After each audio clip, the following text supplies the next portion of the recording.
All right, golfers, I want to discuss tilting in the backswing today and specifically why I'm not a big fan of retaining too much flex to the back leg going back. This is something I've been getting a lot of inquiries about, so I wanted to film a quick intro video here for you all, okay? Everybody at some point in time has done the beginner drill of having your arms across your chest, sometimes with a club in your hands, and when you load in the backswing, you're trying to get the lead shoulder down, trail shoulder up. So we're trying to create an inclination to the shoulder line, which will allow us to retain posture, right? A lot of beginners tend to struggle with this and they come up and out of the shot too much. You end up seeing a super flat shoulder line and they're going to struggle with contact issues. That same rule in theory should apply to the lower half of your golf swing, your pelvic structure, your hip line. When I go back, I should see a very similar tilting pattern to the hips like I would with the shoulders. There's no reason you should only have that tilting with the upper half and not with the lower. So when you load in the backswing, to some degree, there has to be a change in knee flex, which will allow us to get the lead side lower and the trail side up and back. Now, when golfers retain too much flex to the back leg and the backswing, what tends to happen is we end up getting the pelvic structure way too flat. So you can see that my hip line right now is too much at the same height. So the stick would be parallel to the ground, arguably along the line of the lower half of the screen here. Instead, what we need to have is a nice big change in knee flex when we're going in the backswing. This will actually give us a lot of advantages. For starters, obviously, it will allow us to create a very similar tilting pattern like we had with the upper half.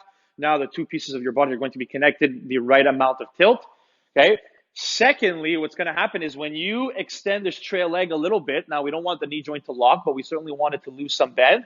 What tends to happen is this is actually going to free up this back hip to come up and back as well. So we're actually going to influence more rotation with our hips in the backswing, which will allow us to get our hand path deeper. It will allow us to retain our posture better. So many other benefits are going to come from this, especially if you're somebody who struggles with a super upright pattern.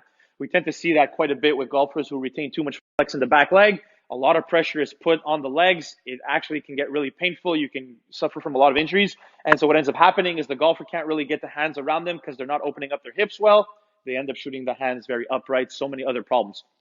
So yes, we want to have this tilting pattern with our shoulders. We want to do the same thing with our hips. This will influence a lot of better things. So when we load going back, lead side wants to come down and towards the ball. Trail side wants to lose a little bit of flex. And if I had this alignment stick here through my belt loops and I load, you will actually see it tilt to the ground.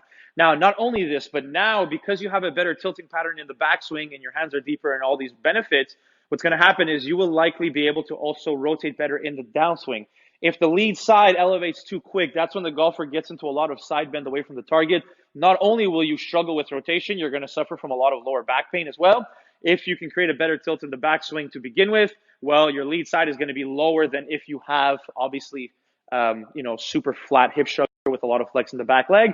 And because of this, now you will be able to actually have the lead side stay lower for longer in the downswing, which will allow us to retain our posture and you won't suffer from that excessive side bend and back issues. So many benefits come from this. So free up that change in knee flex. If you're starting with, let's say, 20 degrees on each side, lead side adds a little bit, it gets to maybe 30. Trail side loses a little bit, it gets to 10.